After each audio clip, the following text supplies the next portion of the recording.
Hali ya benchi la ufundi la Simba Sport imekuwa na mabadiliko makubwa hivi karibuni, ambapo kocha mkuu Fadlu Davis aliondoka klabuni hapo Septemba 25 kujiunga na klabu ya Raja Club Athletic ya Morocco kama kocha mkuu. Hali hii iliacha Simba bila kocha mkuu rasmi na hivyo kumteua Hemedi Selemani Morocco kuwa kocha wa muda kwa ajili ya mechi muhimu ya ligi ya mabingwa Afrika dhidi ya Gaborone United kutoka Botswana. Morocco, ambaye pia ni kocha wa timu ya taifa ya Tanzania, alikubaliwa na shirikisho la soka la Tanzania TFF kuchukua jukumu hili la muda. Hata hivyo, Simba bado ilikuwa ikitafuta kocha mkuu mpya wa kudumu ili kuimarisha timu kabla ya michuano mikubwa ijayo.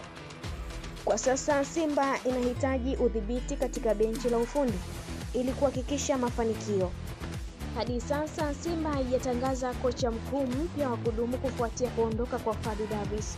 Hata hivyo, tetesi mbalimbali zimeibuka zikimhusisha kocha wa Harambee Stars Benin MC Kat kama mmoja wa wateule wanaowezekana.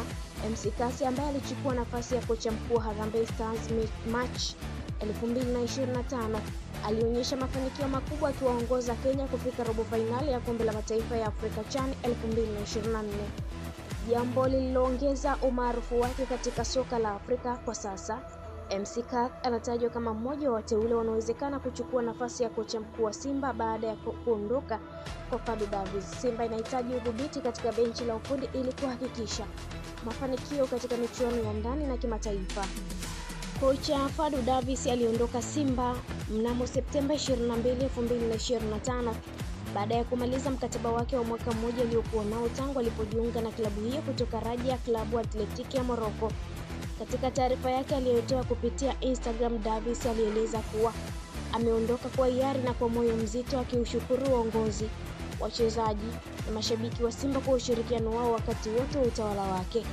Ingawa sababu rasmi za kuondoka kwake hazikutajwa wazi, tetesi zinaonyesha kuwa alikosa makubaliano na uongozi wa Simba kuhusu sera ya usajili, hasa baada ya kushindwa kutoa mataji muhimu kama ligi kuu ya NBC na kombe la shirikisho Afrika CAF Confederation Cup msimu wa 2024-2025. Katika mahojiano ya awali, Fadlu Davis alieleza kuwa timu inahitaji kuimarishwa na wachezaji wenye ubora wa juu ili kushindana na wapinzani kama Young Africans ambao walikuwa na wachezaji bora katika mechi muhimu. Baada ya kuondoka Simba, Davis alijiunga tena na Raja Club Athletic ya Morocco kama kocha mkuu, akichukua nafasi aliyokuwa nayo awali kama msaidizi wa kocha Joseph Zenbeur. Katika taarifa yake